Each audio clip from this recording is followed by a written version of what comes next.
May I please have everybody stand for the flag salute?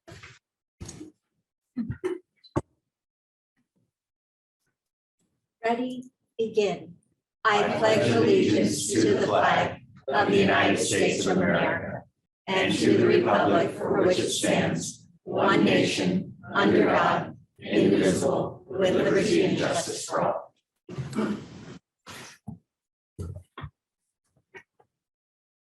Just to note, all of you look great after the first day. Thank you for all the smiles. Okay. I have nothing to report out about the closed session.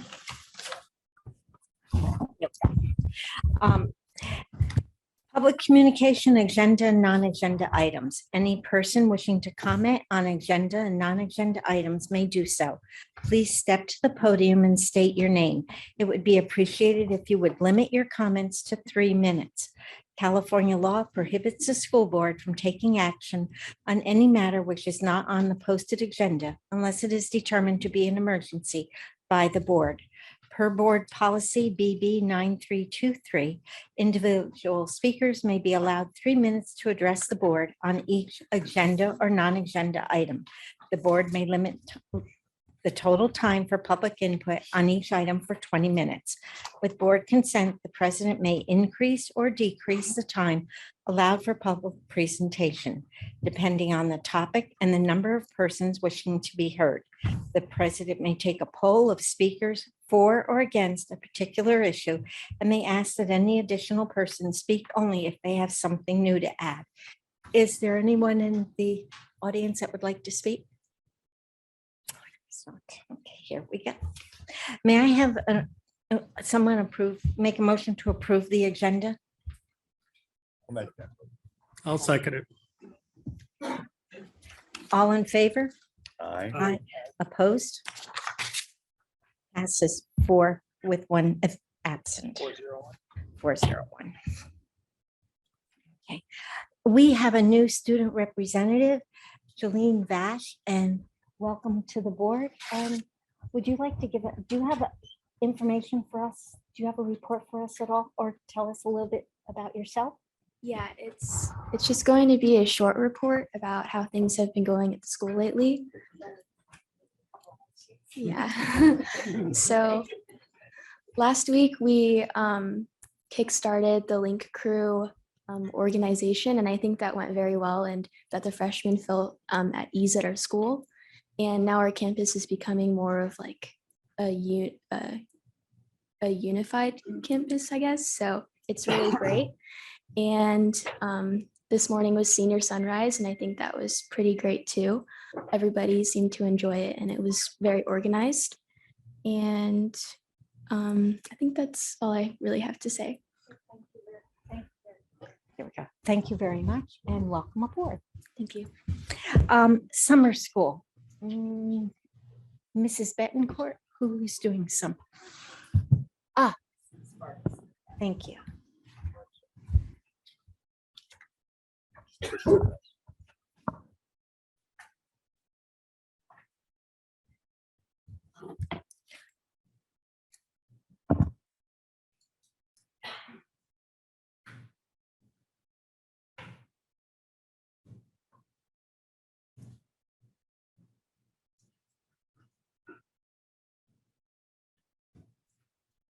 First, I'd like to thank you for all of your support. You've continued to support us all throughout the way, along the way, to continue to have a summer school program that the students really enjoy and get into, and the teachers love it because they see all the students having so much fun. So thank you first and foremost for allowing us to continue to have the program.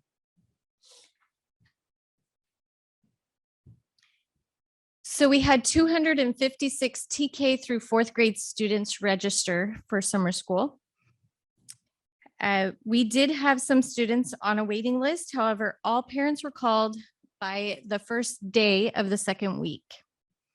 We had about 30 students ride the bus to summer school. So busing was available, and students did take the bus to and from summer school. So that was really good. So all students had an opportunity to attend summer school. For elementary teachers, they love themes. So we had ocean, camping, space, and animals around the world. And you could see some of their projects that they were doing. Students were provided free breakfast and lunch. Students loved being able to eat outside with their teachers. They had picnics with their teachers on the grass. They also chose to eat on the picnic tables. So we had students kind of everywhere eating their breakfast and lunches, but they absolutely loved it. They thought it was the greatest thing ever. So thank you, Carolyn, and to your team for providing that support as well. Students were able to participate in a lot of hands-on activities. They had baseball going on, they built ocean dioramas, and so much more.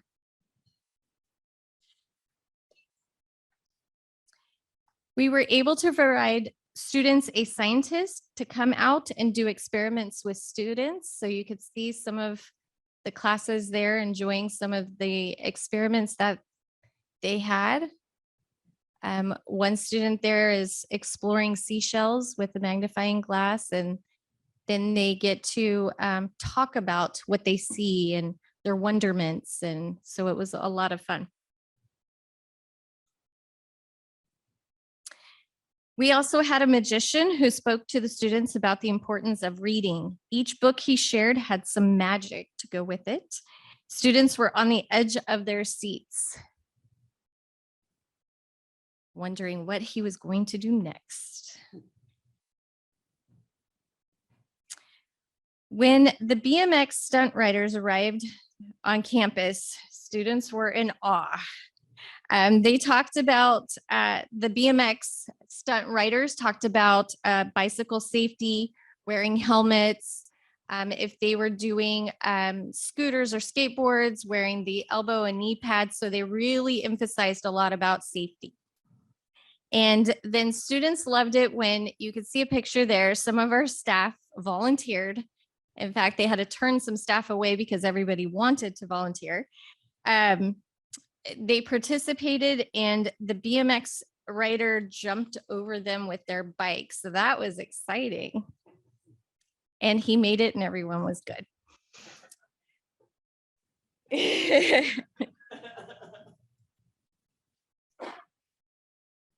Then we had alpacas visit as students, and the students got to take home a sample of the alpaca hair after they learned how to spool yarn. And then they were taught different ways that the yarn could be useful. For example, rugs and making beanies and things like that, that students were very intense on making that spool of yarn. So it was a lot of fun. Do you have any questions for me regarding elementary summer school? Okay, so next, Mrs. Vargas will speak to you about secondary.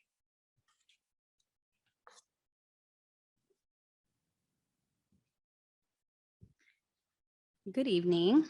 So the secondary summer school this year included YOLO and OHS, all on YOLO's campus due to construction at Orstemba. So we had 310 students enrolled, and we divided it into, pretty much two campuses on the one campus. So we had 6-8 summer school, which included the traditional summer camp offerings like science of flight, solar electric cars, team building, and engineering exploration. So it was our goal that every 6th through 8th grader that enrolled was able to experience each of those things. So it wasn't like you were in a class and if you didn't love solar electric cars, you were kind of stuck for the month. We wanted every week they were able to experience all of those things. We also had another class for 7th and 8th graders that was a virtual vacation. And those students took a virtual vacation through all of the continents, and they had a project related to each of those continents. So that was popular. The other little section of our YOLO campus was the 8th grade non-promotion students. And we had 3 teachers teaching that, and they worked on self-exploration, study skills, goal setting, and writing. And it was nice. The 2 8th grade teachers that taught that, they kind of already knew the students really well and knew what they might need before they go to high school. And then we had our high school freshman teacher who teaches, who knows these are her students, and she was really invested in getting to know the kids because she knew she was going to be receiving them this fall. So we split it so they were separate from the high school students. The high school students, we had them on a different wing and assigned different bathrooms to them, just because we wanted to make sure that we didn't have like 7th graders with the 17-year-olds. So we kind of created 2 little campuses. And so the second half of the campus was our 9-12 offerings. There was fitness and health in the gym. We had a theater that was 6-12, we had football conditioning, and then we had credit recovery. And then finally, our 6-12 ESY class, extended school year for students with special needs, and they were working on their ESY goals, also worked on gardening and photography. So here's some pictures of some of our 6th and 7th grade rotations. They were doing rockets, catapults, team building, microscopes. The teachers really allowed the students to sort of lead in certain interest areas. One class, the physics of flight, they were able to explore all different types of flying devices, including the kites. They made them from just paper. So those are not already like pre-purchased kites. So that was a fun class. We had some building, sketching, circuits. And so a lot of these things were out for students, and the teacher just guided them on stretching their knowledge in these different areas. Designing and constructing, we had a teacher who gave the students some projects to build. So the top right picture, she was able to make an instrument. So he showed her how different strings would make different sounds. So using, making it from just a traditional plank of wood and actually cutting it, designing it. And then on the bottom right, I think that one was from the virtual vacation, building an Eiffel Tower. Here are some of our ESY students with gardening and photography, and learned all about a greenhouse, building, light, soil, taking photos outside of a phone. Most of our students now won't use cameras anymore. They'll just use their phone. So it's good for a good experience for them. And then here is our fitness, football, and team building. And even at the top right, they came to visit their YOLO, some YOLO staff members, the football players did, and you can see their cups. That's because UFA in the cafeteria decided that the football players weren't eating when it was lunchtime because they were just hot after a big workout. So she made them all smoothies. She's like, they're not going to eat a hot meal. I'm going to make them smoothies. Will they come get a smoothie? So those are the types of things that really make a difference. And they were thrilled, and she was happy because they were all getting a smoothie on their way out. Here's our summer musical theater, A Midnight Summer's Dream.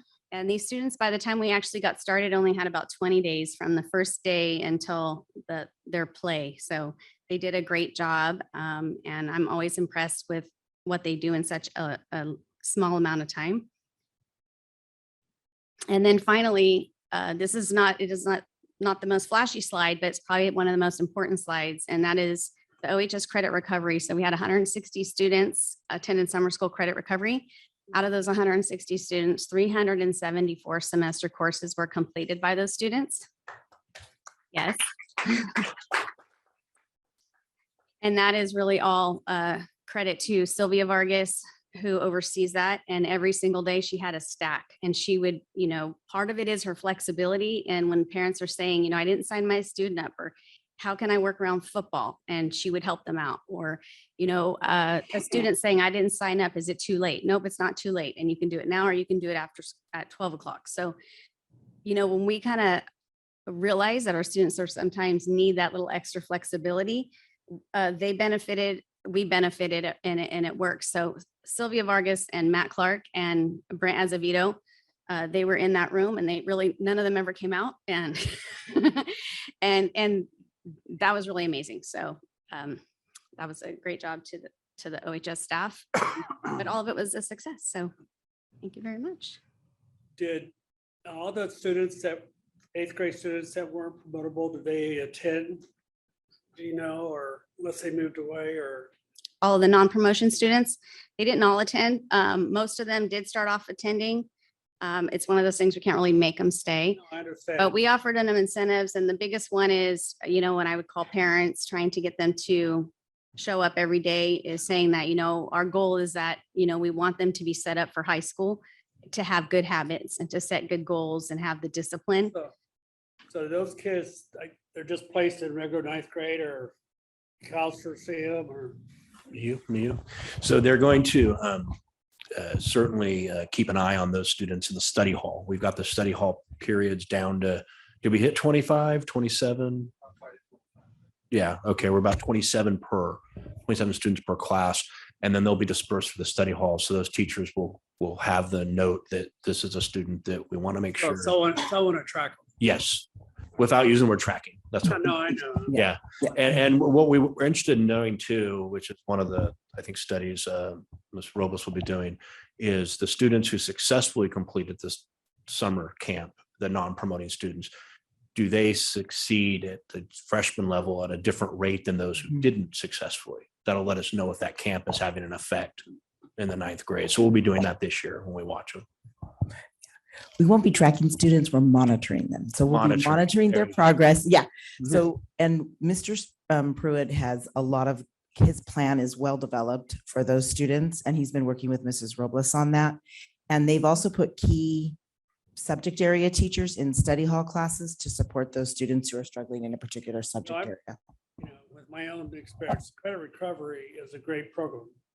I think it works well, but some of those kids, I just worry, they fall through the cracks. It happens everywhere, but you don't go to summer school, you get up 9th grade, and then 10th grade, you get the parent conference with the guy right there that says, welcome, you're now at whatever you are over there, the continuation school program. So, but on the most part, we do a good job. I just worry about those kids who don't promote well. Parents need to be in the classes, but just wondering if there's something we could do better. Well, I do want to point out the high school administration and their work in getting those study hall classes to serve that purpose. I think we'll agree they didn't necessarily serve the purpose last year, mainly because of the size of the classrooms. There were 50, 60 kids sometimes. No, I'm happy. Yeah. No, I know. I just want to, I agree with you. Yeah. No, I'm happy with the program and how they do it. It's just, there's always those kids that, they did get promoted. They don't go to summer school. They get put in, a 9th grade English class, but they're working on the 5th grade level, and then they go to continuation high school, and they're put on a computer again, and then we send them out in the world, after 12th grade. Yeah. I'm not criticizing, don't get me wrong. I just want to make sure that we give them the best chance possible. Yeah. I never took it that way. I was just pointing out that we're going to use that relationship in that study hall to really try to build that positive. And the YOLO's doing the same thing inside their study hall classroom. So we'll monitor it. Good word. And as long as I'm interrupting, do we retain 6th graders in the 6th grade and 7th graders in 7th grade at YOLO? generally, no, it would be a very special situation. We would work with the parent and recommend. Does that contribute to the 8th grade non-promotional maybe, or? Could it possibly if we don't intervene, but our intervention classes are there. And that's what we're working on for the study hall. Maybe later in the year, school years, let's talk about that maybe. Okay. Okay, thanks.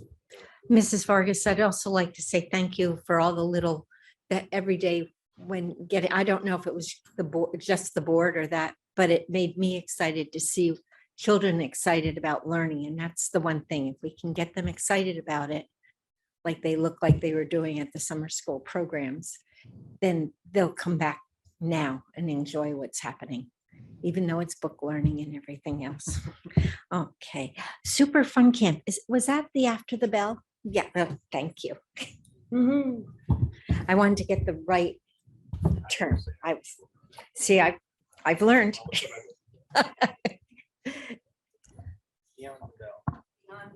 Beyond the bell. It'll take a couple of years. Totally. What were we talking about originally? It was going to be, what was the show called? The 80s show. Saved by the Bell. And that was one of the ones that was nominated for the name. And then some teachers were like, do you really want to do that? Because that's making it sound like, thank God school's over. Now let's go to after school. So I was like, okay, we can't do that. Let's not do that. So what I did here, ladies and gentlemen, was this is just a loop of a number of pictures of a bunch of different stuff that's happened over the summer. So I have some words to share with you about Super Fun Summer Camp, and then also about the back to school synopsis, the festival last Saturday. So here you see a series of things that happened at Super Fun Summer Camp, as well as at a number of Summer Beyond the Bell activities. The Super Fun Summer Camp ran for the last 2 weeks of July. It was full days, 7:30 to 4:30, all day. It was completely free. Breakfast, lunch, and supper were served. Thank you, Carolyn, and your team. This year it was held at Hunt.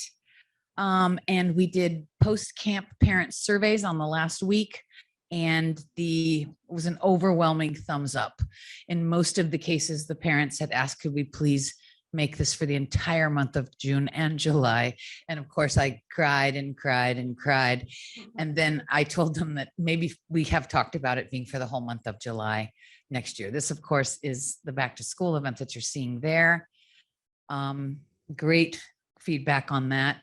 As I shared with Mr. Posey and Nancy, thank you to our very, very scientific calculation on how the numbers that showed up on the event on Saturday. We are guessing that it was probably about 1,500. And that has to do with the number of prizes or waters or swag or whatever that each of the booths brought and when they ran out. And one of the things that was different about this event was on the raffle tickets, historically, the student had to be present to win. So the mom might bring the student at 9 or 9:30, and they pretty much had to hang around for a couple hours because they wanted the iPad or the bike or whatever the neat thing was. This year, you didn't have to be present to win. And about half of the prizes we ended up delivering to sites on this last Monday. So the family instead, in part because of the heat, the family instead could come and attend the event, see their principal, get their water and their oranges or whatever, and then leave the event and make it kind of a movement traffic kind of a thing rather than a come and hang around all day thing. So I did send out today to each of the administrators, and they can share it with all of their team, a short debrief to find out. So if we're going to make a bunch of changes, I can certainly present to you folks again to let you know what the general vote was. Generally, it was well received. We enlarged the program to include the area under the solar parking lot, and that was mostly for our community partners, as well as fire.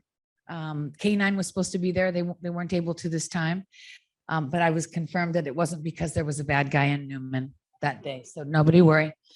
But the K9 will come, the Patterson or the Stanislaus County dive team will come next year.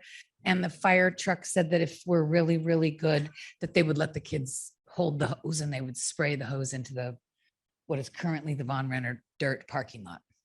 So that was well received. I learned something, and that is that when we moved into the parking lot area and used that kind of double our space, I neglected to identify a handicapped area and handicap parking. So thank you, Mr. Snodley. I learned something, and I will make sure that I fix that next year. That's Mr. Posey, and so I'm presenting at the Beyond the Bell professional development that we had. Those got kind of stuffed in there by our secretary, who's kind of our cheerleader, even though this presentation isn't really about SEL for after school program. So, but specifically regarding the back to school festivities and the summer camp, I'm wondering if there are any questions? All good? Okay, thank you very much. Can we afford to buy her a cape?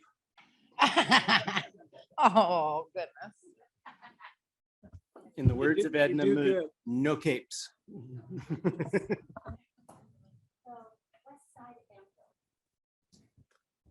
Dennis Brazil is here from West Side Ambulance. We held him captive so you can hear all the great things we're doing in the district. And then Absolutely. he is here to talk about an upcoming ballot measure. He's Yes. asking for the board to consider supporting. So there would be a discussion about whether you'd want to come back in September for resolution support.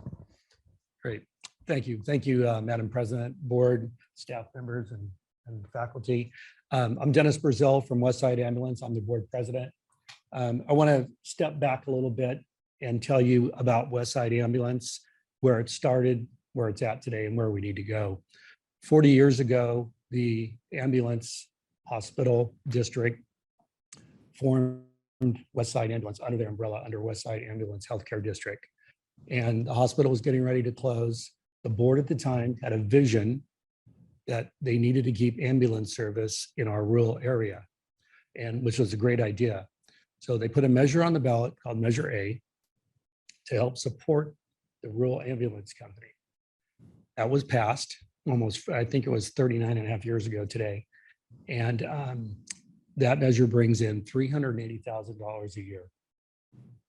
We get a little bit of other tax money that comes in through, and now we're a split district. We cover Merced County and Stanislaus County. We cover 250 square miles from Crow's Landing to Santa Nella, all the way up to the top of Jekyll Pass. As this measure was passed 40 years ago, the budget was like this.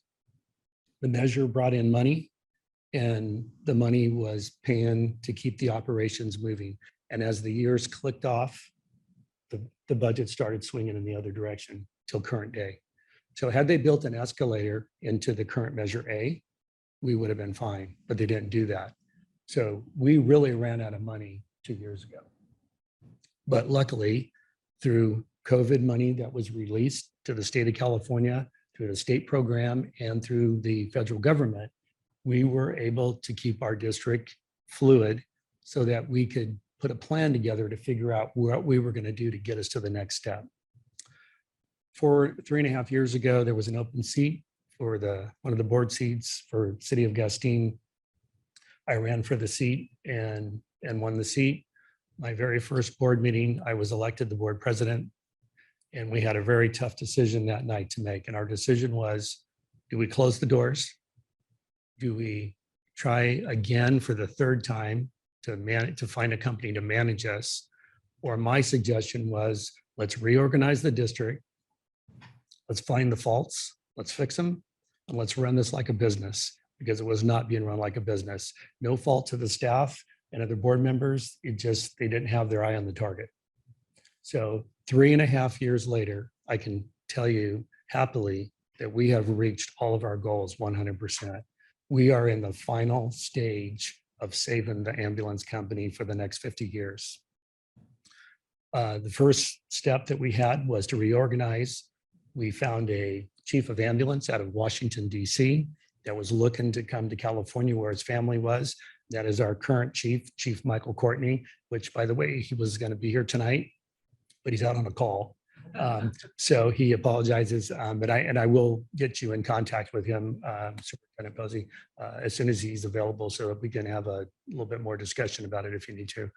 But as we got the process going, what we found is that there was a lot of mistakes made over the years, and there wasn't much support from the state or the federal government. It is the only entity, not only in California, but in the United States, that receives zero funding.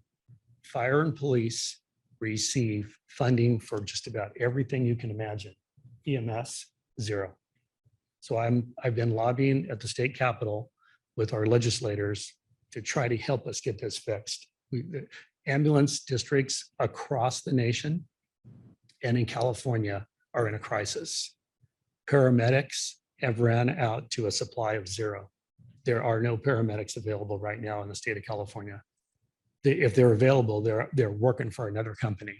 We are right now short 1 paramedic, which you wouldn't think would be a big deal, but 1 paramedic in a small rural ambulance is a crisis for us. We have 10 full-time employees, 20 full-time or 20 part-time employees. Our payroll annually is 1.2 million. We bring in 380,000 off Measure A. So you don't need to go to Harvard to figure out that if you can't make up the rest in revenue transport, that's the only thing that's left, you're not going to make it. Medi-Cal and Medicare is 65% of our calls. They pay 23 cents on the dollar. So before the ambulance even leaves the quarters, we've already lost money the minute that call comes in. So this is the reason for the measures. California is trying to figure out a way to help us, but it ain't going to happen this year, and it probably is not going to happen next year. So we had to take the ball and figure it out for ourselves. So we came up with another measure to come on the ballot. They just gave us the letter last week. It'll be Measure D. And if passed, it'll put $600,000 annually into our fund, into our account, combined with the 380,000 that we get, plus a small portion of other taxes in Stanislaus and Merced County. It'll get us close to $1 million. That will get us home. And it has a built-in escalator so that we can increase the bond when we need to. If we don't need to, then it stays status quo where it's at. But the board and the district has the ability to adjust that. Some very interesting things that have happened in the years of the ambulance service across the nation and in California. And these are stats that we get on a monthly, weekly basis that are sent to us. Rural ambulance companies are closing left and right. They cannot make it in this world. The money is just not there in transports. So without some type of aid, either from a measure, from the state or from the federal government, they're closing their doors. AMR holds the contract in Stanislaus County. Riggs Ambulance holds the contract in Merced County. We hold our own individual contract with each county because we are a special district that was voted in by all the residents in our district, which is from Santa Nella to Crow's Landing. Without some type of aid, we will not make it. But in the last 3.5 years, we have 100% reorganized our district. It is in the best shape that it has ever been in the history of the 40 years. We purchased 2 brand new ambulances to add to the fleet with an ambulance replacement program in place and up and running. We purchased Doug Lucas's old real estate office, remodeled it. We had a ribbon cutting about a month and a half ago in May, and that is our new quarters. So we are 3/4 of the way to the finish line. The last thing is going to be the measure. Our average response time in our whole district is 7 minutes and 30 seconds. Very quick, very impressive response time for a very small ambulance company. There's a misconception in the public that if we weren't here, you would still have ambulance service. That is 100% correct, with one major exception. And I just pulled the stats on this yesterday. If today we were to close and you called 911, our 7 minute and 30-second response time immediately goes to 25 minutes because the other providers in both counties are so short-staffed, they cannot cover the district. And 25 is the minimum. When I looked up the average response time for yesterday, for rural, it was 45 minutes. So imagine calling 911 and waiting 45 minutes for your ambulance. It's unheard of, but we're not the only ones in this boat. Everybody across the state and the nation are in the same boat that we are if you're a small rural ambulance company. AMR is the largest ambulance company in the United States and was just labeled the largest ambulance company in the world. They run the contract for Stanislaus County with 22 units. They are down 5 units every day. Last week, they were down 14 cars on the weekend from Friday to Sunday afternoon. So I'm trying to set the stage for you so you can see what's happening in the industry because it is in crisis. And the only way Westside Ambulance is going to make it is with the measure. If we don't get the measure, we really will have a couple options. That'll be to go down to one ambulance to try to cover the whole district, which we'll have an ambulance in service, but it'll guaranteed if the person in Newman calls, it'll be in Gustine or vice versa. It'll never be in the place that you need it to be. With Measure D, hopefully passing, we will go to 3 ambulances. So we will be Newman, Gustine, and Santanella. We'll be able to cover the district better than it's ever been covered in the 40 years that it's been around. Another interesting fact that has came up, as you are very well aware, of school shootings. The last 2 school shootings, when the ambulance services were dispatched, were also in short supply. So we call it mutual aid, which means that somebody from a neighboring community comes to help. Those ambulances showed up in Texas and within 5 minutes depleted their inventory of supplies. And it is called the AR-AK kit. They actually named it after the last shooting. Ambulances across our nation are not prepared to show up on a scene for the wounds that the AK and the AR rifles inflict on a person. So something that they never even dreamed of, right? They've been running ambulances in America forever, but this is what happened in Texas. So we are in the process right now of getting the information for the kits so that we can have these kits on our ambulances if a crisis was to happen anywhere, whether it's a school or anywhere else. This is kind of I'm sorry to be so long-winded, but I really want to make sure that everybody understands how crucial our ambulance service is, especially for a small district. The measure will be $69 a year. That's $5.50 a month to keep an ambulance in your backyard. And when I did the first public meeting, then we were doing the Zoom meetings, I explained it as for 1 cup of coffee at Starbucks a month, you can have ambulance service in your backyard. So it's a pretty easy logistic way to look at it. And what we're asking is just for you to consider supporting the measure, whether you support it as a board, individually, as a citizen, any way that you can helps us. On social media, if you're in support of it, just by putting it out there that, hey, as it gets closer to November, when we start pushing our promotion, our campaign with the signs and the other meetings that will be coming out, just help us encourage the citizens in the community to really support this.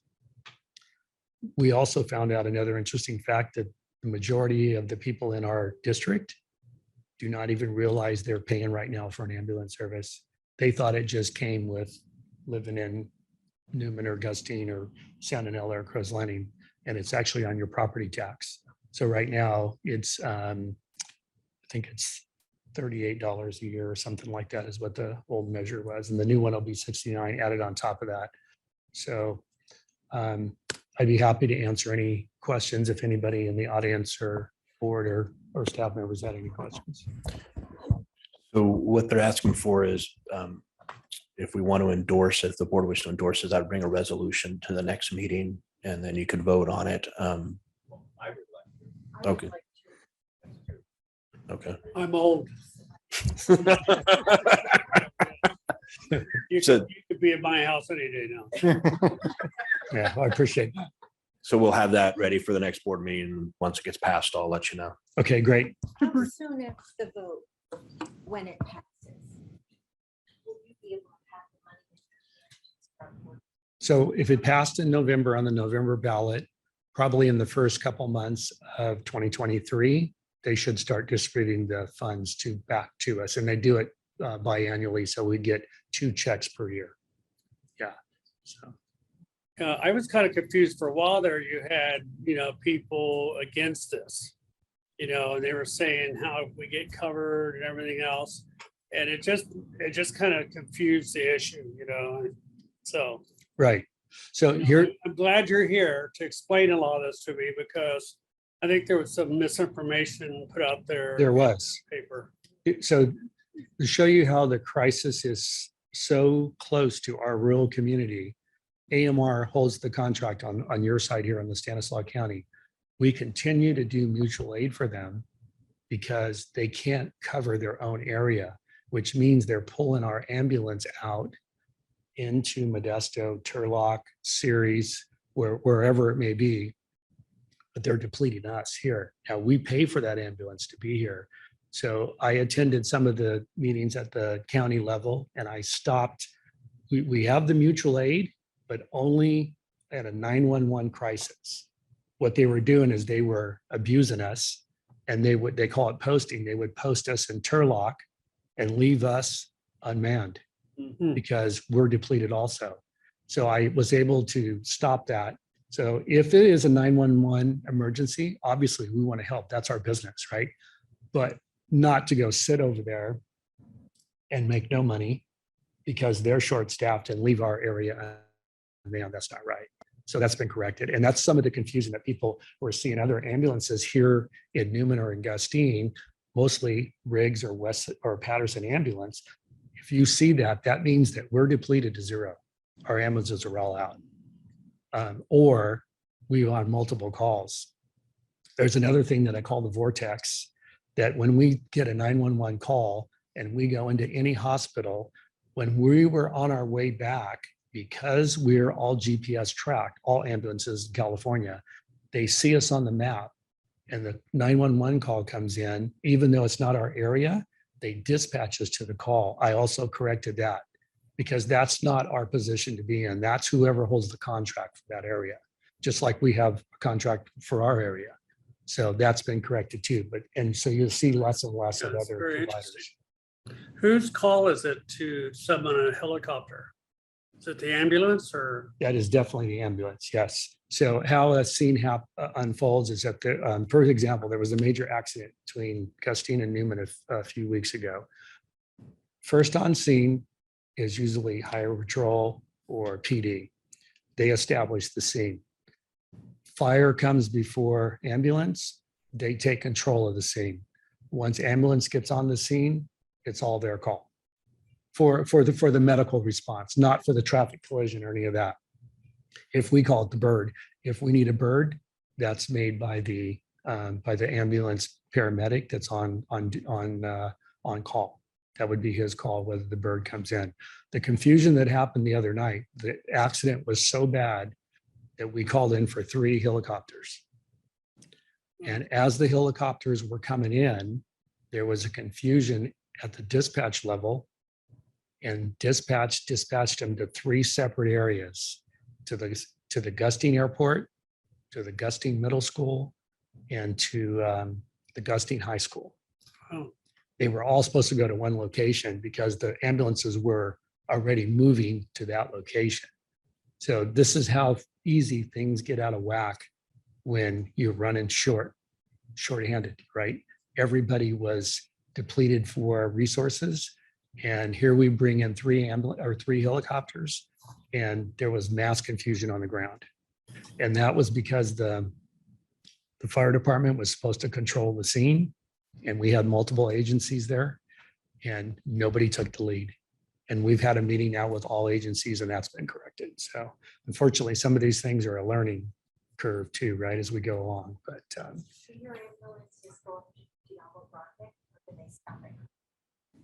ours stop it around Crow's Landing unless it's mutual aid. That would be Patterson going into Diablo Grande. Yes. Yeah, and Diablo has their own fire department up there too. So. Not anymore, not since they went bankrupt. Oh, they don't. Wow. 27 minutes from the one in Patterson to Diablo. Wow. No, that's why I just wondered. Yeah. Yeah. Thank Great. you. Thank you guys very Um, much. Are people understanding the idea of the parcel tax? Yes. Yes. Oh, and one other thing about the parcel tax was the original Measure A tax was a sliding scale tax. So residential property was a flat rate. Ag property went on a sliding scale. you could be up to $250, $350, depending on acreage. We changed that. This is a flat rate for everyone, whether you own a residential parcel or 1,000 acres, it's the same rate. The ag industry bought into that. And we worked with them on that to make that work. Yeah. And that's only fair, right? They shouldn't carry the burden, the brunt of the cost when there's only 2 or 3 people on that same property, whether you have partial or you have 1,000 acres. School funders might disagree with you, but Yeah. get what you're saying. I did check with our bond expert, Dale Scott, and any of this will not affect our ability to pass future bonds, both Right. on the legal sense, or he even like bond fatigue. He thought it Mhm. was significant less than 0, and it really wouldn't affect our abilities. I believe we should write up the resolution. I'll get the resolution for. Yeah, no. Yeah. Yeah, we got a lot of kids in schools every day, Right, a lot of broken bones. and buses running and. Yeah. There's a matter of us creating this community standard that we will be good stewards of your money. If you're willing to cough up your hard-earned tax money, we're going to do a good job of putting schools on the ground and have some place you can be proud to send your kids. And you guys are going to pick people up. and Absolutely. keep them alive. That's exactly my philosophy on how it should work. Yeah. Thank you guys very much. I appreciate it. Thank you. Mr. Pody, are you doing the data talk? Or Mrs. Bettencourt, please?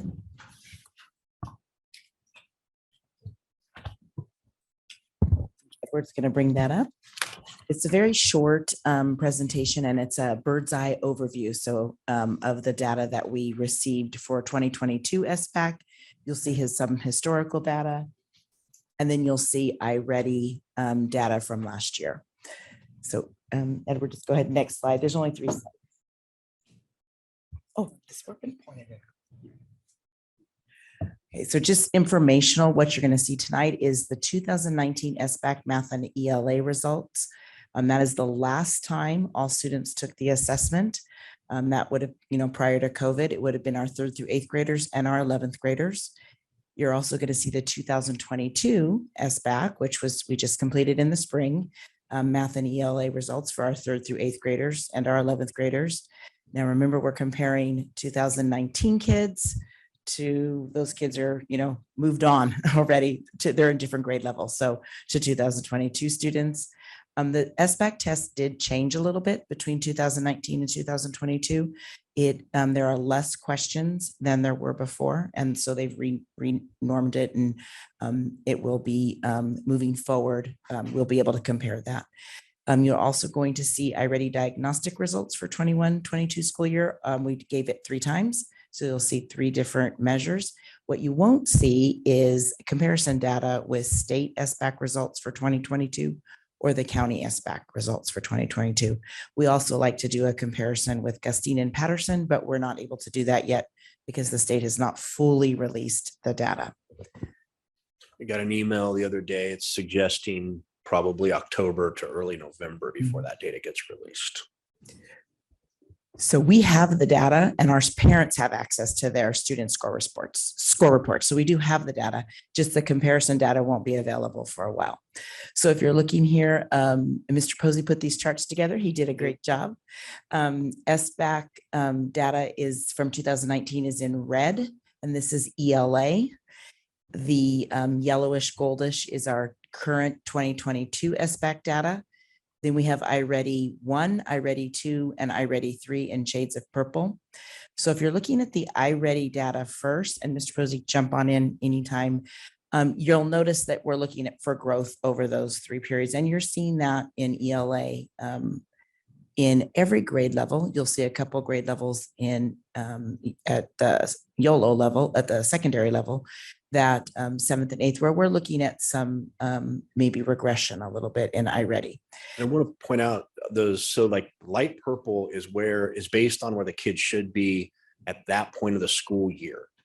So even if you stayed the same, if the bars were level, the kids grew, we expect the growth of 3 months when the next test was taken, because it's all based it's a percent of met or exceeded standards. So the standards are a moving target as the school year grows, right?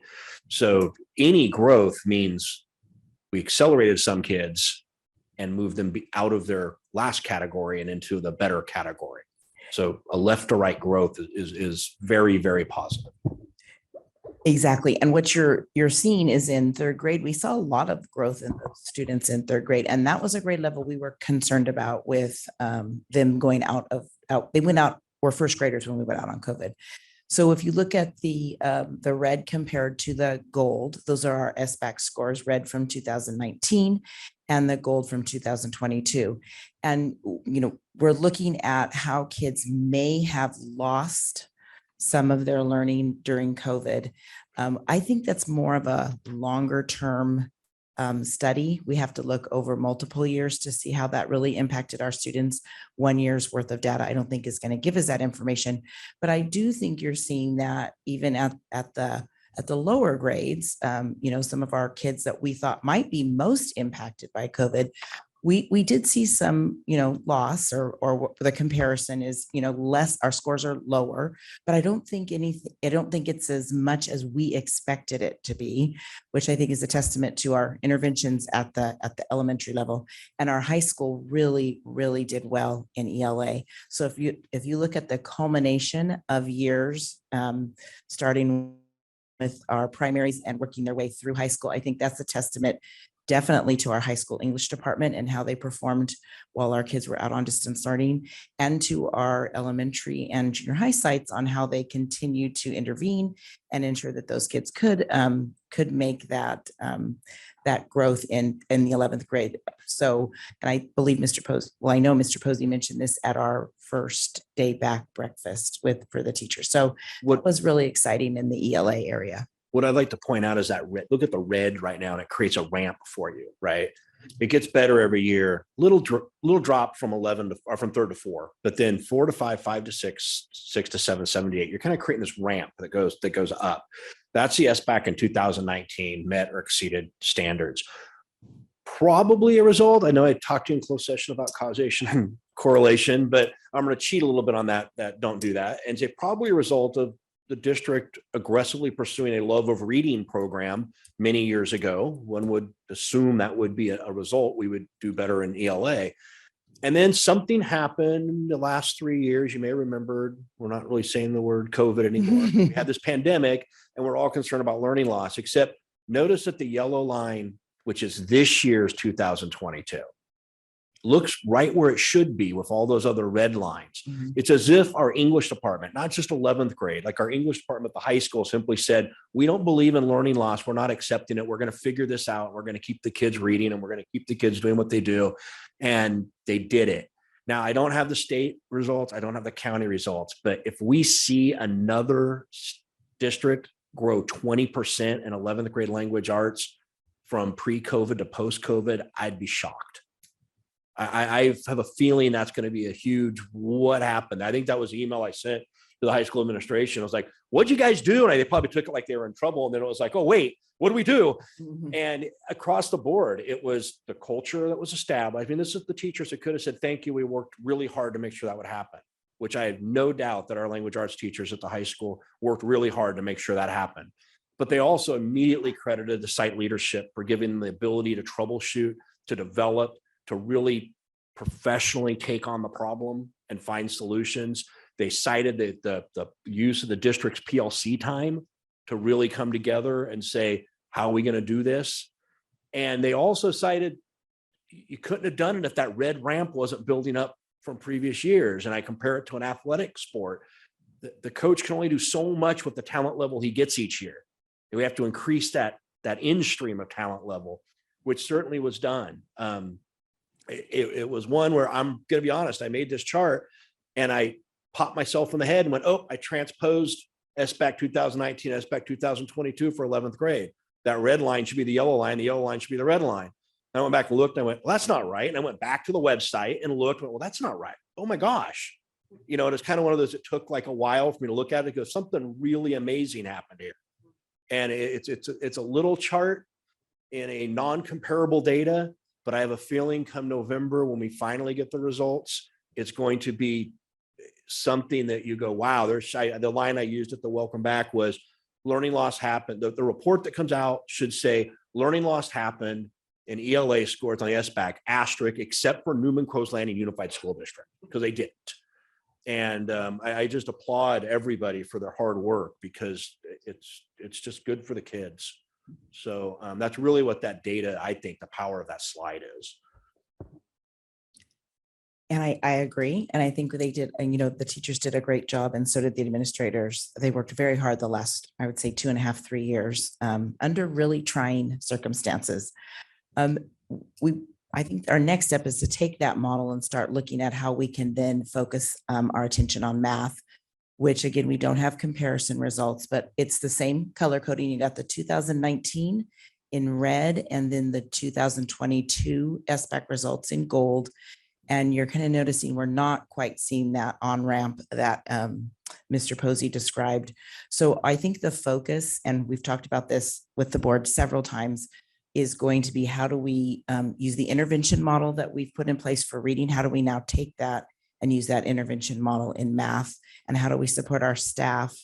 And especially at the elementary level, because they are responsible for building that on-ramp and we want to be able to support them.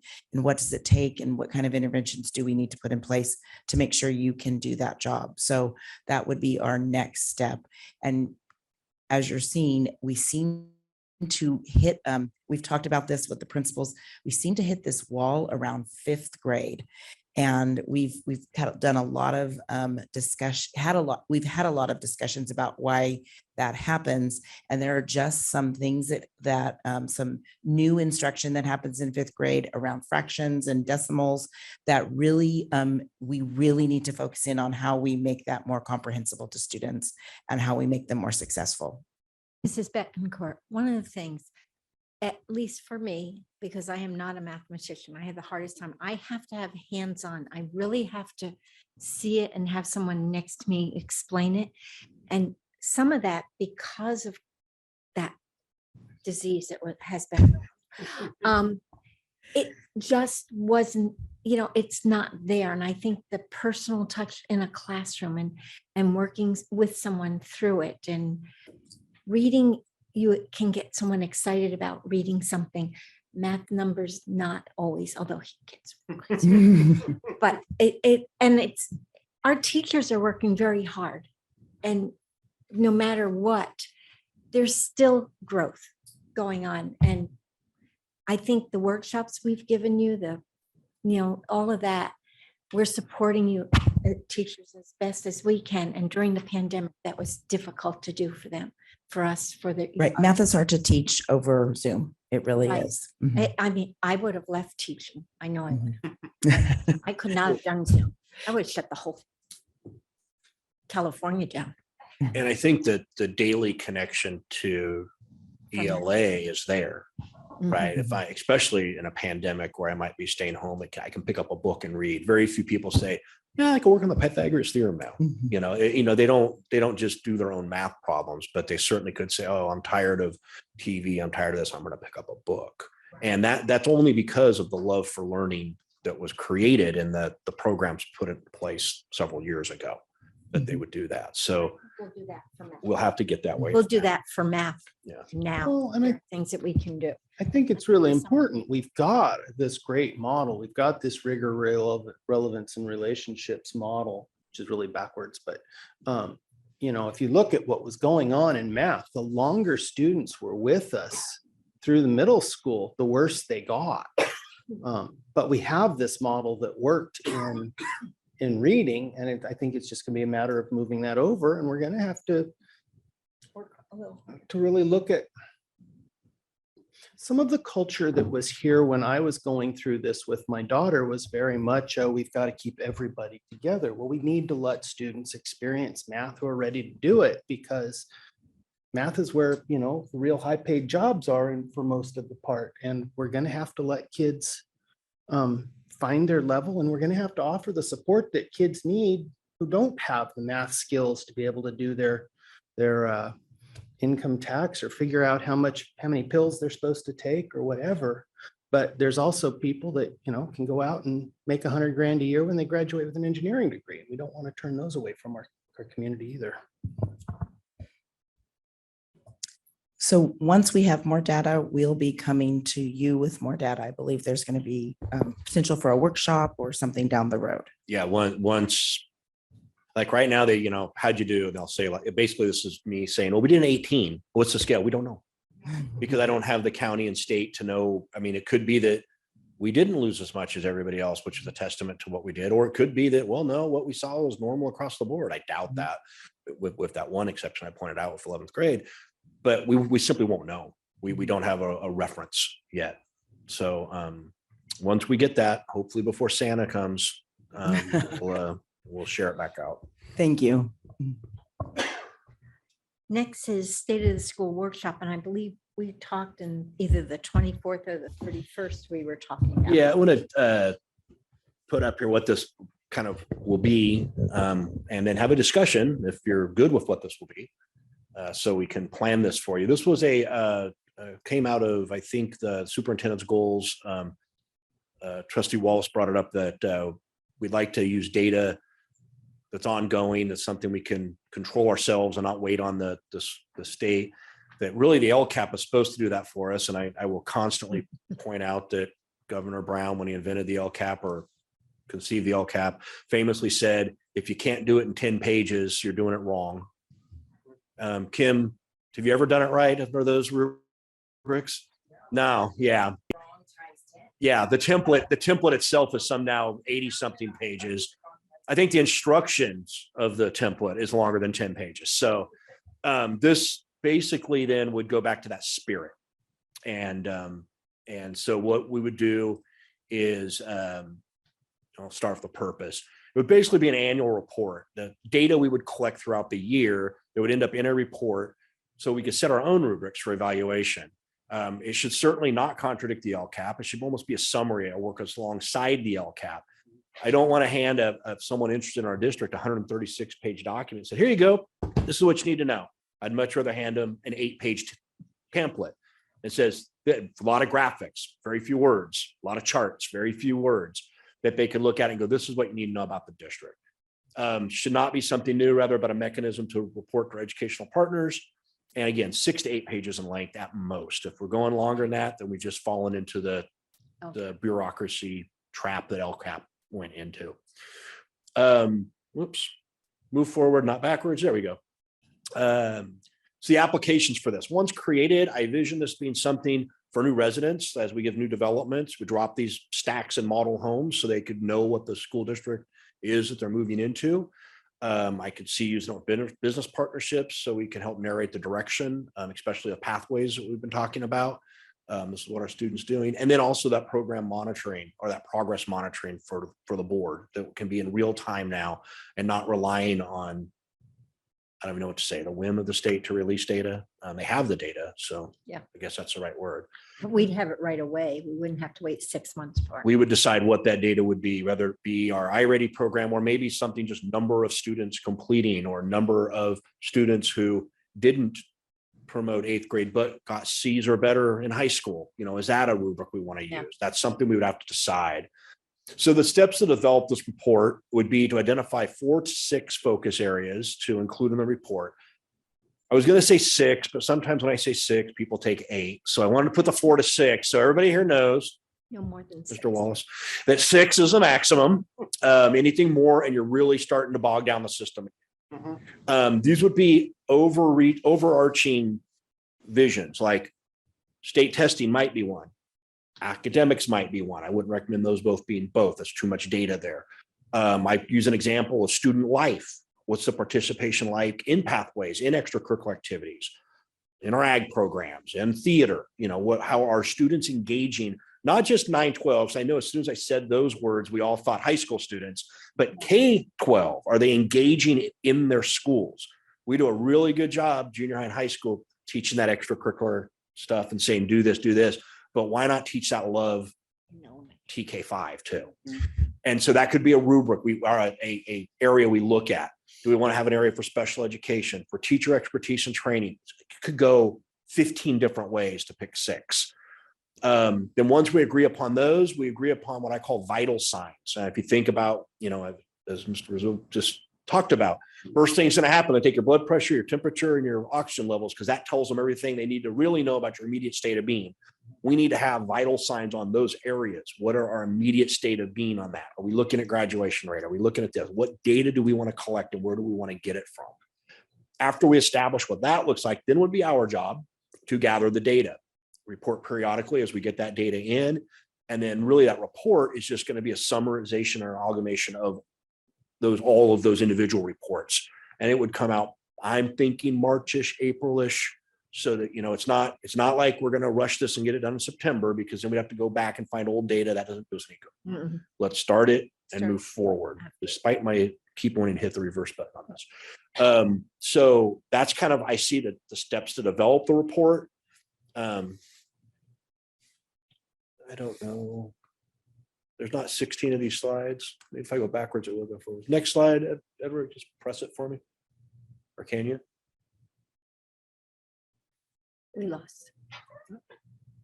So the next step would be to schedule a board workshop. And what I see happening in this board workshop would look a lot different than what we're doing here. I would envision 5 circular tables in this room, a board member at each table. There'd be a site principal, classified management at the table.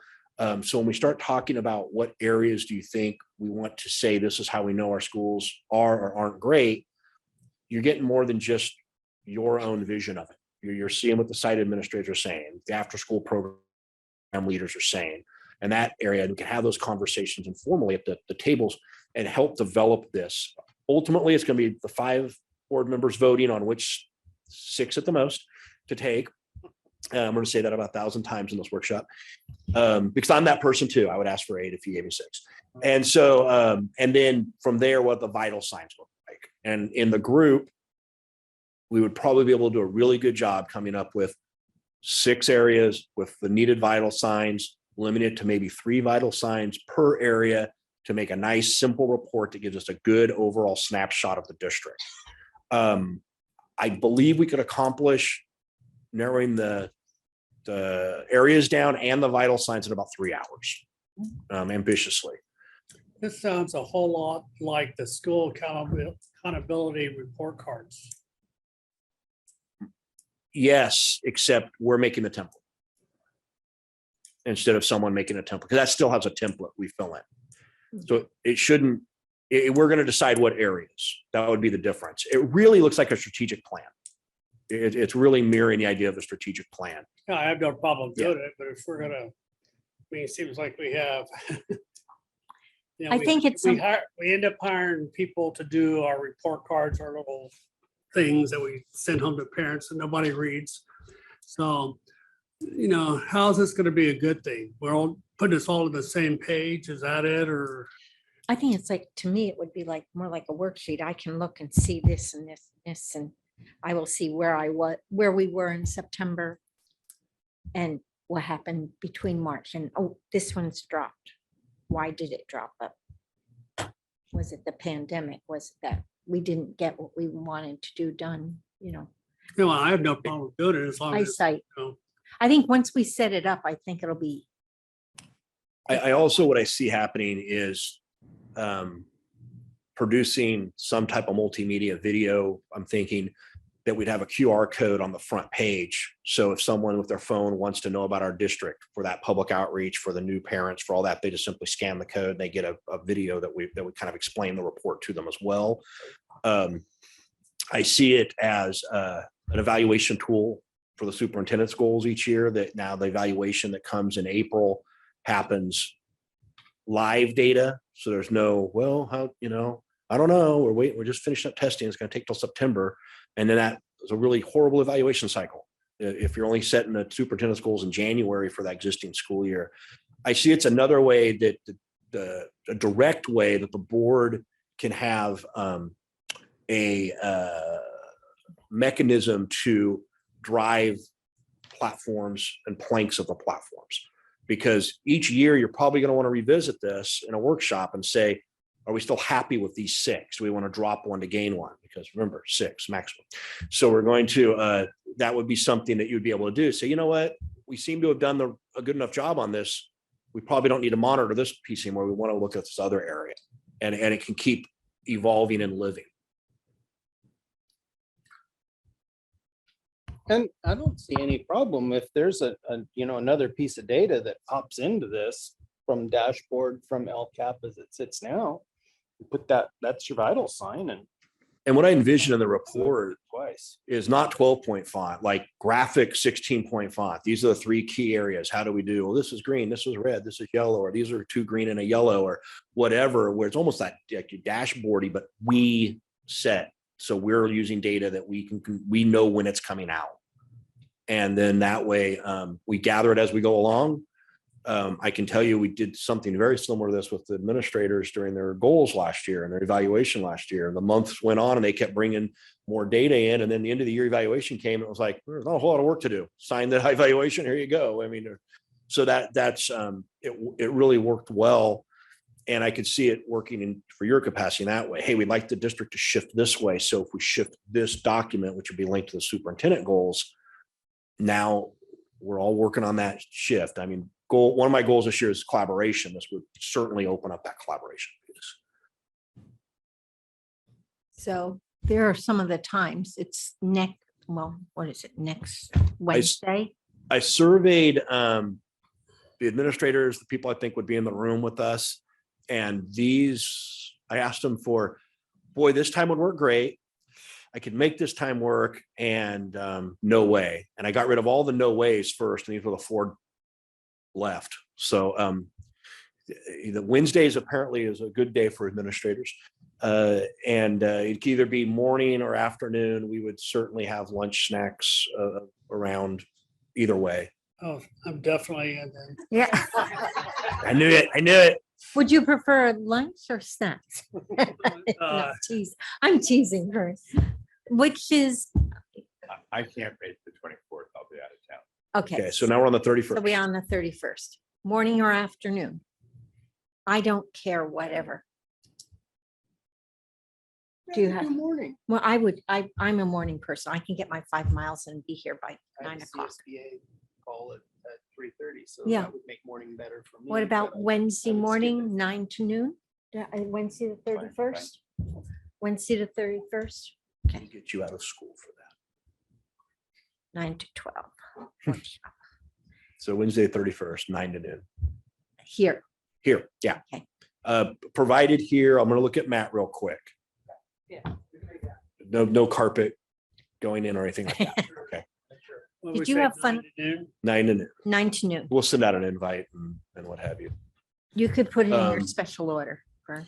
So questions for the 5 of you, we'll get these directly. I think, we'll get this presentation to you too. I'm sorry it wasn't in your backup. I swear I hit share, but apparently I hit close window before I hit the share button. They're all question number 1 on purpose because they're all the most important question. So don't think you can only do number 1 and say, well, I did the first one, not the other 2. What focus areas are important for you to focus on? You should really come into this meeting with kind of your own list for discussion and with an open mind, of course, but with your own list.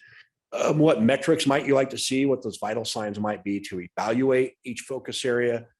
And what would you like to see as a published date for this report? You know, when do you see this being?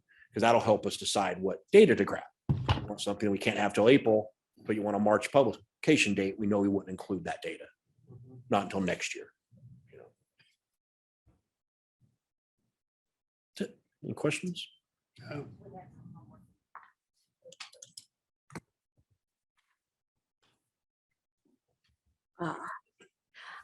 45-day budget revision, Mrs. Mendoza, I believe. Good evening. Yes, Influx. I do. I do have one slide. It's a little bit complicated. I think Edward's pulling that up for me.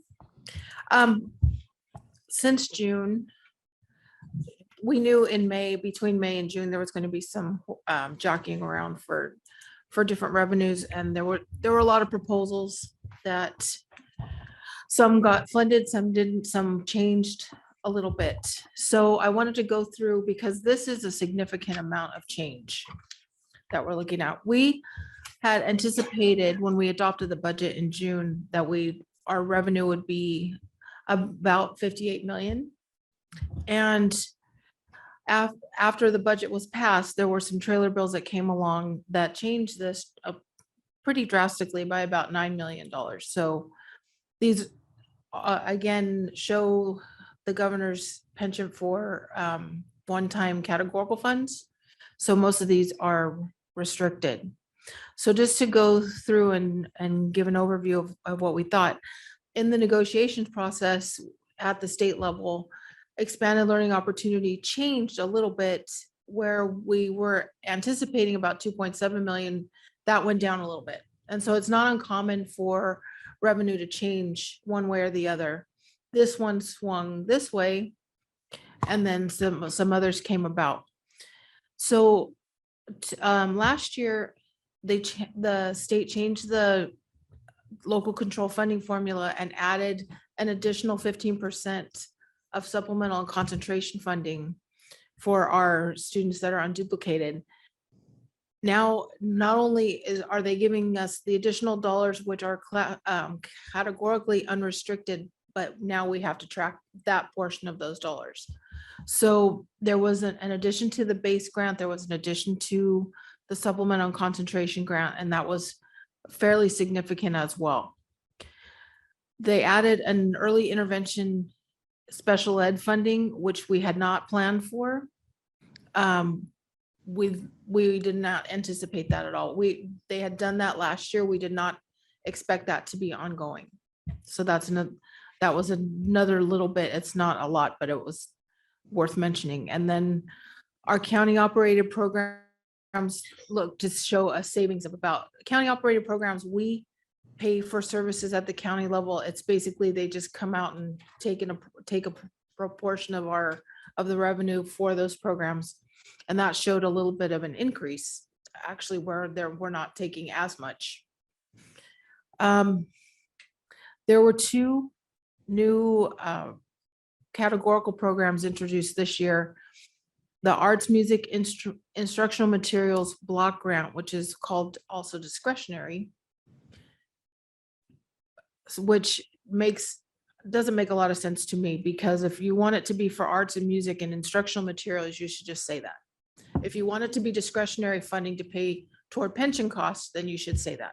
But don't say, well, here's some restricted dollars. Use them however you want, but this is really how you should use it, but or do whatever you want, doesn't matter. So I think there's going to be a plan come down the pike for that. And that was about $1.9 million. So it's a significant amount of money. This is one time. I don't have an end date, so we can kind of push this out a little bit. Once the ESSER funds are expended, then we can kind of continue the programs that we're doing, if that's the way the board wants to go. But we will be bringing a plan back in the near future, once we get some more guidance for that. I was on the phone with county office last week and asking questions about this, and they said, you know what we know. So just to clarify that, because I think this is an area that we should take more advantage of. When these block grants come through that require a plan, it always takes 2 board meetings to do. One is informational discussion, and then the next one's approval. So if you want to steer those monies in a direction, that's really what that information discussion is for. So when we introduced a plan, we always introduced it as a draft. This is what we kind of came up with. If you look and go, wow, I wish there was more money in page 3 and less money in page 4, we'll certainly allocate at that time. That's really for the board to discuss and come up with a consensus, not an action that night. Then we take your notes, run it back, rewrite it, and then that would come to you for approval. So that's kind of the mechanism for the board to steer those block grants. Yeah, because it seems like there's a lot of discretion there, and that the board ought to be involved at a real high level. I mean, we do not need to sit there and go, well, you guys allocated 67, but I did some napkin calculations. It was 69. And we don't need to be involved in that level. Our involvement should be, hey, we want elementary music, or we're going to get clobbered in 3 years with, retirement. So, and then give you guys some direction from there. There's a couple of these in here that I feel like we should be involved at that upper level before we have a plan. Yeah, I appreciate that comment. I think one of the examples we could use was, I believe it was Trustee Hurst in one of the LCAP said, I really want to focus on social emotional learning. And we went, I think it was the next morning, Kim and I, when Carolyn were in the office, going, okay, so I don't just want to throw money at it. I want to do a study first to make sure that, what if 5 is the right number of counselors, right? And we found out we did need another one. So we got it, but that was a direct result of that information discussion that happened literally 12 hours earlier. And so I really appreciate when we use that time for information discussion to have those discussions, because it may think you're just talking, but we're all jotting notes about, okay, this was an area of importance, this was an area of importance. And then we all compare. It's funny how Ms. Mendoza will say, oh, no, I picked this up. Do you hear her say that? And so yeah, you're right. And so that's a really important part of the democratic process. And I'll include our new member, Jolene, on that too, is when we talk about this thing, if you're going, gosh, what we really need as a student perspective, that's a great comment that Right. I'm gonna upset 5 of my bosses, honestly carries more weight with us when it comes out of the student, because we're like, okay, well, that was an interesting perspective that we simply don't have. So Because it's firsthand what you have and brings a lot of information to us that we may not hear. As parents, you hear one thing, but as a whole student body, you'll hear a lot more. The other thing, can that art and music be used? How we've gotten an art teacher that we're using in elementary schools, or is that? Yes, It can. it can, but the nice thing about not having any expiration date on these funds yet is that we can really look long-term and use the funds that expire first. And really, so when we do come up with a plan, the goal would be to leave it fairly flexible, because as our needs will change over time. And so maybe if we're able to address some of the issues of the curricular department, that we can monitor those and adapt them as we go along. So discretionary may change, discretionary needs may change. You may say something in the plan, we can always go back and amend the plan 3 years down the line when we actually get ready to spend this, if that's the way we map Because this out. things I see a lot. Nothing against the high school. The high school gets a lot of, that we have a lot of art up there. But if our little ones would learn more about art, then they would be more excited, like they, learning about the masters, Rembrandt and that, or Degas or Van Gogh or that. But learning about them younger, get excited, do pointillism in an art class. You might need 50, little pencils to be able to do it. But then when they move on, they'll have other things and learn how to sculpt, because they've got clay that you can sculpt in class. But those kinds of things, hands-on artists, other than paper and pencil and coloring. Okay, so the Learning Recovery Emergency Block Grant is a really large chunk of money. It's nearly $5 million. And that's, I'm awaiting what we're gonna have to do as far as preparing a plan for those funds as well. But looking at just those, that's nearly 7 million, just those 2 programs. That will extend our ESSER and GEAR money quite a ways down the line and get us through, I think, probably when we do have the fiscal cliff in a couple of years. That will get us through with maintaining some of these programs that we put into place. So we'll look at those funds long-term. They looked at also changing the transportation formula. We've had the same amount of transportation dollars since the LCAP was conceived. And now they're looking at paying 60% of what our actual cost was. So they will take whatever we had, say we spent $1 million on transportation, they'd fund 600,000 of that, less what we already get. So it is a little bit of an increase, but having something to offset the transportation, which goes up every year, was helpful. So our revised revenue, we're looking at about 66 million, almost 67 million. And this number will change throughout the year as well. So our budgeted expenditures was about 52.4 million. Obviously with some of this increased revenue just through the LCFF, we're going to have some additional expenditures. So we do have some things that we have in the hopper that we will be spending some of this funds on. This number, of course, will change throughout the year as well. Probably most likely at first and second interim, there will be some other changes, but this is what we know right at this moment. So we have added some additional FTEs as far as staffing, both at the site levels and at the district level. And what we still have to be determined is that there will be an adjustment to the base rate for special education, which is always good news. We're not sure what that will look like yet. We don't have that calculation back yet. We're not sure exactly how the transportation funding change will be applied and what type of plans we'll need for some of these categoricals.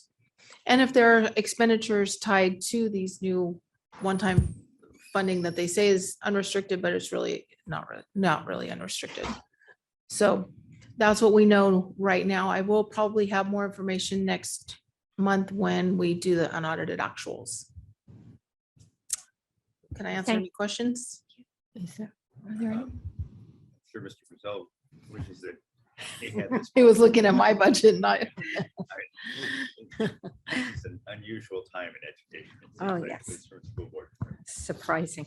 Yeah, and It will not last, I don't you guys spent a bunch of money to send me to Washington and lobby on this stuff last, and it was really interesting because what Mrs. Mendoza's, spit out is exactly what good governance in schools has meant, look forward, these kids are coming back next year, make sure you're ready for them. And the federal government was like, get this money spent because you came and asked for it. We thought you needed it. If you don't spend it, we're not giving it to you again.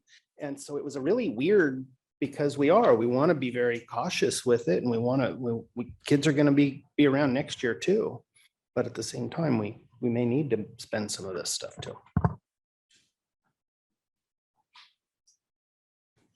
We're going to go to action items, consent calendar. The consent calendar items are routine in nature and usually do not require board discussion. Individual items may be removed by board members and presented for discussion and separate action. The consent calendar will be adopted by a roll call vote. Okay, Mr. Bazar? Yeah, you need May I have a motion? Sorry. I'll make the motion. Second, I'll go for it if you want to call my name. Mr. Bazar, yes, okay. Mr. Snodderly, Aye. Mr. Wallace, Aye. Mrs. Conforti votes aye. It's passed 4, 1 absent. Approve Inspire Science TK adoption. Mrs. Benton. We brought you a little presentation on this in June. It's been posted for parents to comment on the website and its site. So we're just asking you to approve the adoption. No, haven't heard one thing. Okay. May I have a motion to approve the Inspire? May I have a second? I'll second it. Okay, So did you have a question? I know, I actually have a comment for Oh, a new okay. student board member. And there's all sorts of rules and regulations about how this stuff works, but if you ever have a comment on this, we will accept whatever you have to say on behalf of the students before we vote on something. You don't have a vote in here, but you absolutely have the legal right to say the students think that this is a really good thing and is well worthwhile, or the students have seen our new science stuff and we don't like it, and so before we take a vote, you have a right on anything that we vote on to speak the word of the students and, as you find it. So I just want to make sure you're new to this. So You'll also have a meeting with Mr. Posey. And Yeah. so don't be quiet. Let us all know. Okay, that was moved by Tim and seconded by Vern, right? right. Mr. Bazar? Aye. Mrs. Hurst is absent. Mr. Snodderly? Aye. Mr. Wallace? Aye. And Mrs. Conforti votes aye. It's passed 4-0. Okay, accept Williams Settlement Uniform Complaint Report in April, May, and June. President Conforti, members of the board, we did receive one complaint that we are working on a resolution for that happened in the about mid-June. So we should have that resolved here shortly as part of this complaint process. Okay, thank you, Mr. Smith. May I have a motion to accept the Williams Settlement Uniform Complaint So Report? moved. May I have a second? I'll second it. Mr. Bazar? Aye. Mrs. Hurst is absent. Mr. Snodderly? Aye. Mr. Wallace, Aye. Mrs. Conforti votes aye, 4-0. Okay. Approve resolution 22-23/01 authorizing end of year transfers. Have to. This resolution is put out by the County Office of Ed, and the way it works, at the end of the year, sometimes we have to move funds around to close out certain programs. We want to spend our most restricted dollars first so that we can free up unrestricted dollars. So this resolution will allow for that. It doesn't allow for any additional expenditures. It just lets you move things from one area to another. Thank you. May I have a motion to approve the resolution 22-23/01? Thank you, Mr. Bizarre. And may I have a second? I'll second it. Mr. Bizarre? Aye. Mrs. Hurst is absent. Mr. Snodely? Aye. Mr. Wallace? Aye. Mrs. Conforti votes aye. And we have to sign this before we. Okay. Okay, future agenda items, unaudited actuals, right, Mrs. Mendoza? Okay. Textbook sufficiency resolution, public hearing, state of the schools workshop, which is what we're going to do on the 31st, and the first day of school reports. From looking at it, looked like it was interesting today. Bus routes are pretty good too. Mr. Posey. Well, first and foremost, I'd like to welcome Julian Bash to our board. I hope you find this a very rewarding experience. You certainly will learn. And it'll, I think when you look back to this day, your last day, which will be in May, when you look back to this day, you'll see just how much you learned about the process. And it's an experience that very few students get to go through, like one per district usually. So congratulations on being selected and welcome to the board. I do want to extend a heartfelt thank you to all the administrators in the district. I think last night was the first sleepful night before a first day of school I've ever had since joining administration 2 decades ago. And it's because of the greatness of our site administrators, and everything was planned and well. And thank you, Matt Vargas, because you know what I didn't do this year that I did last year? I didn't drive any kids to school. So as director of transportation, thanks for working on that. And I know it's a tireless job, and I appreciate it. In the same regard, thank you, Heather, too, for putting up with him while he was doing that. I also want to kind of thank everybody who's back for this year, but not really back, because a lot of our staff never went anywhere. They did summer school. They did in the super duper fun summer camp, the Beyond the Bell program. A lot of those, I think when we raised our hands, how many people actually didn't take any time off, there was almost half of them did both the summer programs. And, that means that their love of our children was greater than their love of vacation. So I do appreciate that. That shows the dedication. I said this at the welcome back, but I want to say it for the board and for the public. The maintenance operation transportation department, I easily gave them a list 2 years long over the summer. It would take 2 summers to complete. And I think they did it. When you walked around the campus, they were immaculate. Those campuses were unbelievably gorgeous. And Matt said it in one of his 1,000 text messages to me. I got pictures of everything over the summer, and I appreciate that. But there's something about a newly paved and lined parking lot that just makes the campus pop. And if you drive around, you'll see a lot of those. Construction is going phenomenally. If you wish to see the concrete poured at the bottom of the swimming pool, that happens in exactly 7 hours. So at 3 a.m. you can come out and see the concrete get poured. Bring a flashlight if you want. But I ordered Mr. Vargas not to be there to get some sleep, and but I know I'll get pictures at 3 a.m. of the concrete being poured.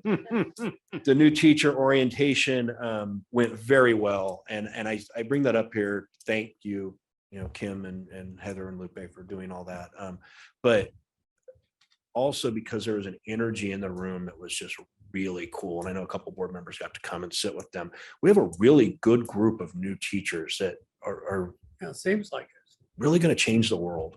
And I hope they stay here their whole career to do it, because you know, I got to walk around. I was at Barrington today and I walked around just kind of through the windows at one of our class, but you can still see the energy in our new teachers today that they're excited. And I'm really, really pleased. So congratulations, Mr. Smith. I think you hired a good bunch. We'll see. Transportation I mentioned, and then I'm going to just kind of a personal note. I want to thank the board because let me get the exact number for you. While sitting here, I added 27 miles to my EV car that's charging out in the parking lot, which is exactly a trip home. It's 23 miles. So you paid for the trip home tonight. I appreciate that. That's my report. Thank you, Mr. Posey. Mr. Snodderly? Kind of a lot of things have been said, but I do want to pass on from the new teachers. They felt like they got more support here. And a few of them that came from other districts said they've gotten more support here than they did in all their other school districts, you know, so kudos to you, the administrators. I sat in on a couple of their classes, their smart boards. When I was a new teacher, we were told to only use dustless chalk. and that if we use colored chalk, we would have to clean the board ourselves. And we were evaluated on that. Swimming pool's coming along. You know, when you interview new PE teachers, the future is going to have to give them a swim test, I guess, or drown proof. You know, I don't know if the high school, I don't know. Have you guys been talking about how you're going to use the school or use the pool or?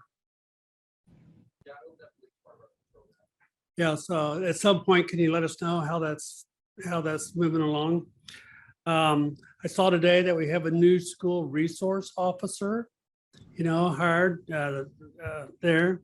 And a reminder, please secure your campuses. You know, I mean, I have no life, so I tool around in the summertime. And Mr. Pruitt saw me creeping around his school a couple days ago. But, you know, a lot of ways to get into your schools. Make sure your gates and doors are locked. I want to comment a few times I like Paul. Paul is very active in the California School Boards Association. And he's doing this thing where he's inviting, I guess, kind of regional school board members. Yeah, well, he's inviting school board members from all over just to get together and talk and discuss issues and all that. And that's got to be nothing but good, you know, so I'm going to try to get involved with that a little bit. And the back to school was marvelous. It was good to see the fire department, the cops here, and the Newman Rec Department. I just wish we could have gotten that, was it a 100-foot boa constrictor they had at summer school? You know? Oh. It doesn't have legs. So I, you know, I'm kind of thinking it's going to be a good year, you know, seems exciting. You guys have certainly done your job, you know, and if I'm up at 3 a.m., I may be down there on my scooter looking at the, you know, concrete. Well, awesome. That's all I have. Oh, you're moving up to third chair ukulele, by the way. All right. Inside joke. That's all I have. Thank you. Mr. Bizarre? I think looking at everybody's face, it's people are enthusiastic, happy to be back. In driving around, looking at the schools, particularly the high school, and mostly because my kids were in high school recently. I think the town is going to be very proud of what we're building over there, and and I think that'll be infectious. I think the schools look pretty. They're newly painted, just like, you know, we're decorating this facility too. We've got a ton of money. I hope that we can spread it out over a number of years. It's funny for me, having been on the school board, I don't know, 11 years, 12 years, whatever it's been, to see the transition from a period of no money to now a period of seemingly unlimited money, which it just doesn't make any sense. I mean, you know, things haven't changed that much that this society is just going to continue to give money for education forever. So this will probably pass too, but hopefully as stewards of this money and, and hopefully our community and staff will understand, we need to do the best we can with it. We need to make the community proud. We need to provide a good education for our kids. And I think we're gonna. I really do. I think we're on that path. And I don't know, when I talk to people, I think people are pleased. So let's just keep it up. This will be a good year.